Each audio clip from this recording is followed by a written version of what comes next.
지난 시간에 이어서 오늘 이 시간에도 전자후레쉬에 대한 내용을 알아볼 건데요.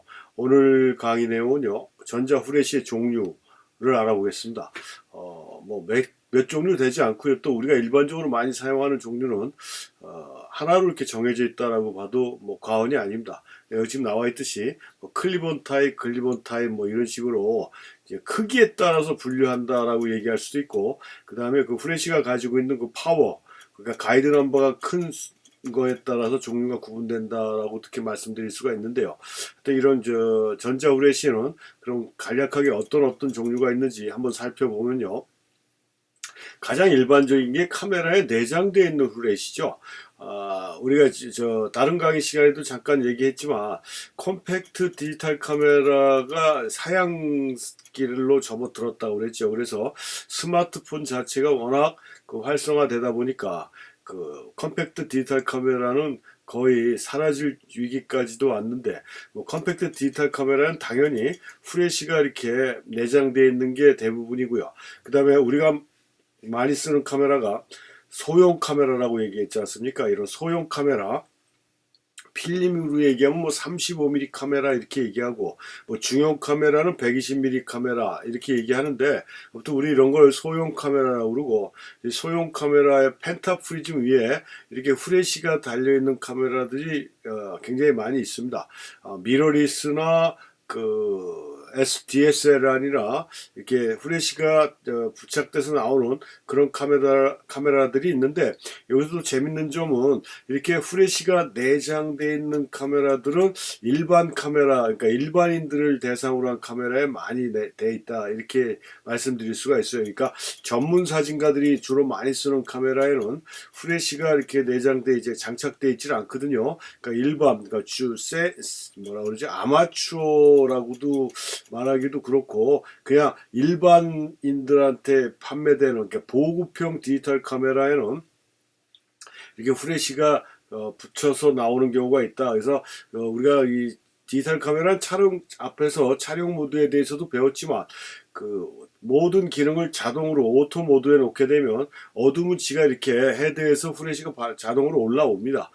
그렇지 않으면은 수동으로 눌러주는 버튼이 있어요. 후레쉬를 써야 된다 할 때. 근데 이 후레쉬 자체는 일단 가이드 넘버라고 얘기했지 않습니까? 파워 양을 나타내는 게.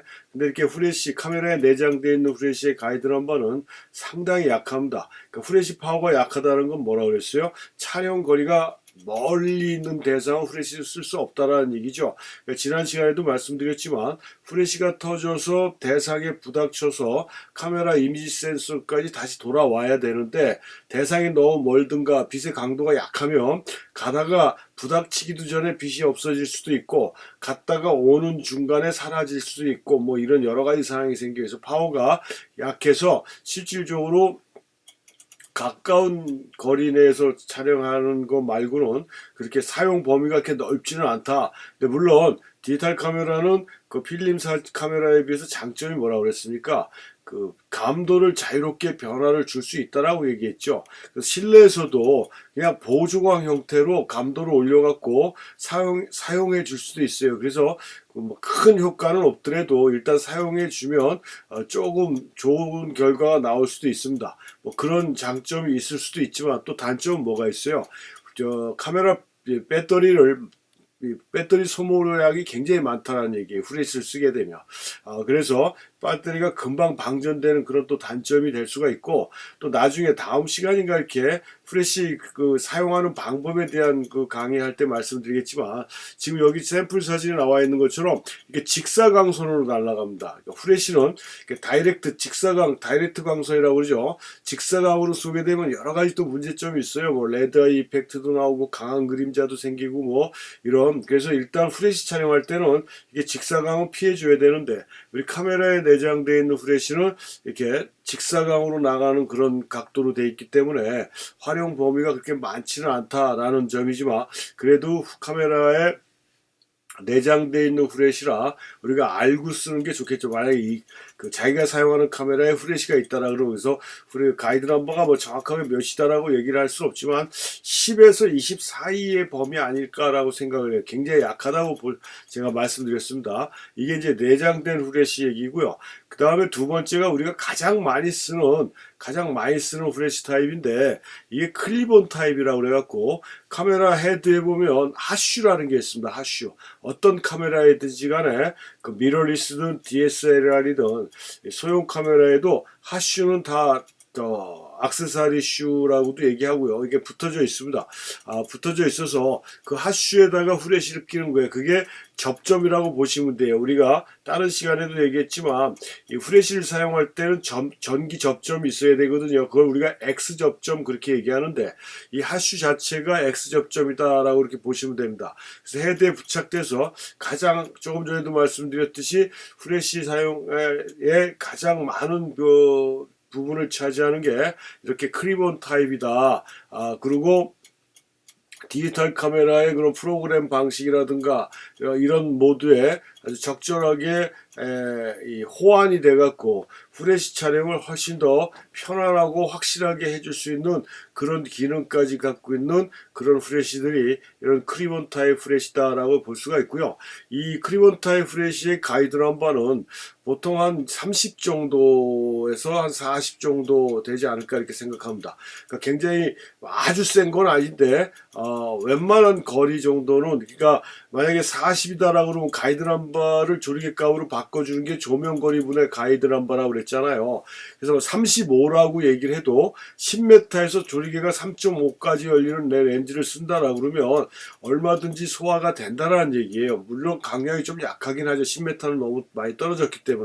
그래도 가이드 넘버 30이면 그 정도 거리까지 이론상으로는 우리가 커버를 해줄 수 있다는 얘기이기 때문에 다양한 용도로 적지 않은 파워로 사용해 줄 수 있는 그런 후레쉬가 요 클립온 타입이다. 그리고 헤드가 이렇게 꺾입니다. 180도, 360도 회전도 되고 상하 좌우로 돌아가서 다양한 우리가 그 다이렉트로 치는 게 아니라 반사식으로 쓰는 방법을 우리가 바운스 라이트라고 얘기를 하는데요.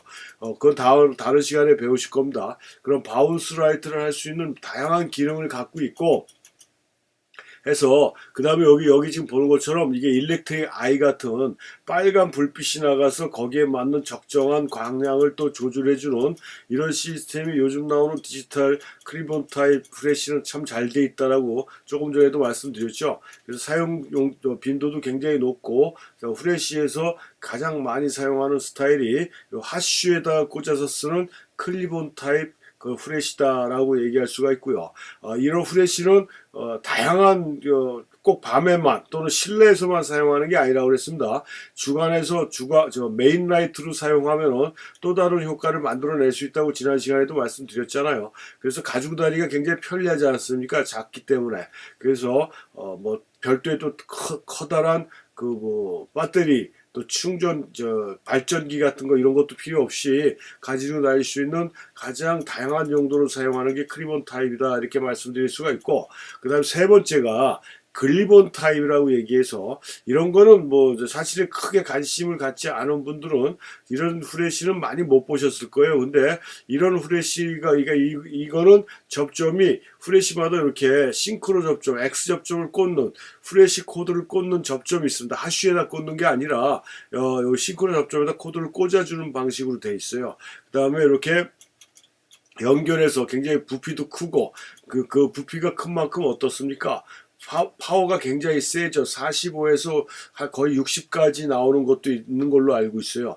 그러니까 굉장히 파워가 세기 때문에 이 후레쉬 촬영의 그 묘미나 맛을 볼 수 있는 이런 후레쉬가 이 글리본 타입인데, 좀 전에도 말씀드린 것 같지만 디지털 카메라의 그런 자동화라든가 이런 게 굉장히 호환이 잘 되게 만든 게 클립온 타입이고, 그 다음에 디지털 카메라는 감도를 자신이 많이 변경을 하면서 촬영을 해도 전혀 지장이 없기 때문에 클립온 타입 정도의 가이드 넘버 가지고도 커버할 수 있는 거리나 후레쉬 촬영의 효과가 충분히 나올 수가 있어서 필름 카메라 시절에는 이 그리본 타입을 많이 썼는데 이 디지털 카메라에서는 그리본 타입이 그렇게 많은 관심이나 인기를 못 누리고 있는 것 같다.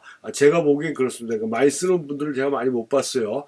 그리고 또 부피가 크다 보니까 휴대하기도 좀 불편하고 이런 면들이 있겠죠. 하지만 이것도 마찬가지로 헤드가 회전도 되고 꺾이고 해서 다양한 용도로 사용해 줄 수 있고 거기다가 파워까지 세가지고 프레쉬 효과를 아주 충분히 누릴 수 있는 그런 스타일의 후레쉬가 이 그리본 타입이다. 그래서 이게 아까 여기 위에 있는 대부분 저희 SLR, DSLR 카메라에는 하슈가 이 펜타프리즘 위에 있어요. 뷰파인더 바로 앞에. 근데 니콘 같은 경우는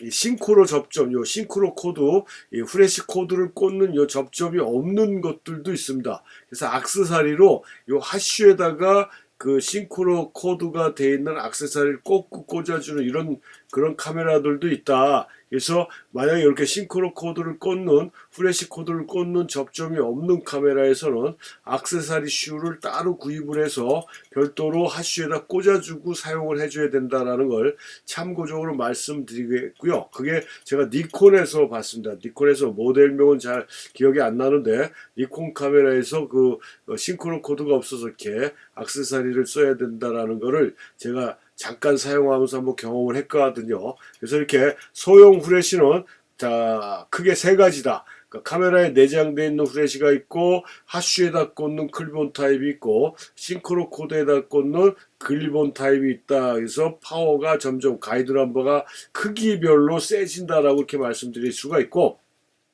마지막으로 대형 후레쉬라고 얘기했어요. 우리가 요즘은 이제 스트로보라는 얘기를 많이 안 합니다. 그러니까 사진을 전문적으로 하는 사람들은 지금도 스트로보라고 얘기를 많이 해요. 근데 원래 공식 명칭은 일렉트로닉 후레쉬라고 해서 전자 후레쉬라고 얘기를 하는 거죠. 근데 왜 스트로보라는 얘기를 우리 또래 사람들이나 이렇게 사진을 좀 오래 한 사람들은 스트로보라고 그러냐면 이 스트로보 자체가 이런 전자 후레쉬를 만드는 브랜드 명이었대요. 저도 뭐 정확하게는 모르고 이렇게 들었습니다. 브랜드 명이어서 그게 이제 후레쉬의 대명사가 된 거라고 얘기를 해요. 그래서 지금도 그게 습관이라서 저 같은 사람은 스트로보라고 얘기를 하는데 그래서 강의 중간중간에 스트로보라고 얘기를 하면 이게 전자 후레쉬를 얘기하는구나 라고 이해를 하시면 되겠습니다. 그래서 이 대형 후레쉬는 파워를 뭘로 나타낸다고 그랬습니까? 가이드 람바가 아니라 와트로 나타난다고 그랬죠. 와트로. 그래서 이 와트 수가 셀수록 당연히 그 빛의 강도가 센 거라고 그랬고, 요런 스트로보, 이런 대형 후레쉬는 뭐 일반 소형 후레쉬도 마찬가지지만 순간적으로 뻥 터지는 그런 빛의 강도가 데일라이트 타입 5500에서 6000 켈빈도 되는 데일라이트 타입의 색온도에 맞춰져 있는 거라고 그랬습니다. 그래서 이 커머셜 사진을 찍든가 인물 사진을 찍는 그 전문 스튜디오에 가면은 이런 대형 스트로보가 굉장히 비싼 스트로보를 쓰는 이유가, 후레쉬를 쓰는 이유가 일정하게 전자 후레쉬가 가진 인공광이 가져야 될 그 조건을 지난 시간에 알아봤지 않습니까? 그래서 일정하게 항상 똑같은 색온도로 터져야 되고 그런 강도로 터져야 되고 충전도 빨라야 되고 해서 그런 기능들을 완벽하게 소화하기 위해서는 정밀도가 굉장히 높아야 되기 때문에 그런 후레쉬들은 상당히 가격이 비싸다는 얘기예요. 그 다음에 그 파워백이 따로 있는 후레쉬도 있고 후레쉬 헤드에 그 파워백이 달려있는 게 있어요. 후레쉬 헤드에 달려있는 건 좀 가격이 쌉니다.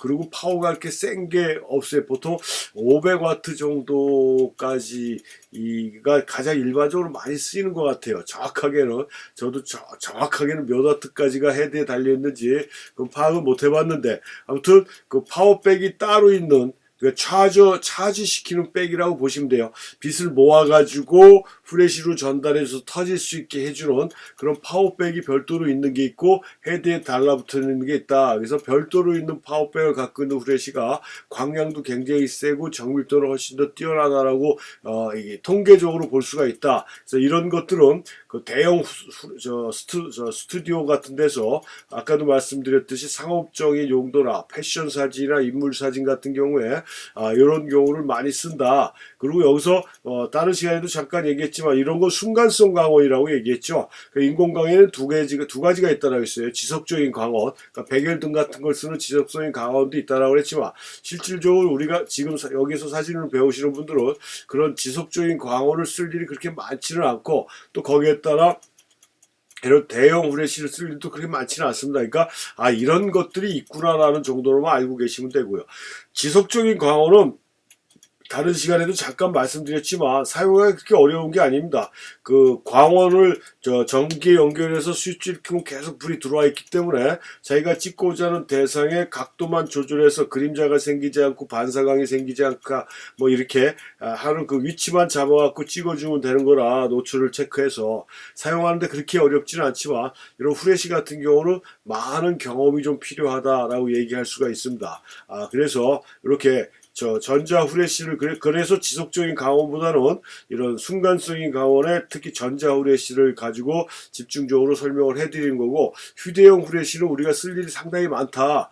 그래서 기본 장비 중에 하나라고 볼 수가 있어요. 후레쉬는. 그래서 만약에 후레쉬를 구입한다라고 했을 때는 아까 배웠던 클본 타입 스타일로 하나 장만을 하시면 사용하는데 거의 지장이 없다. 후레쉬 인공광을 사용하는데 그렇게 말씀드릴 수가 있습니다. 그래서 이렇게 해서 오늘 이 시간에는 후레쉬의 종류에 대한 내용을 알아봤습니다.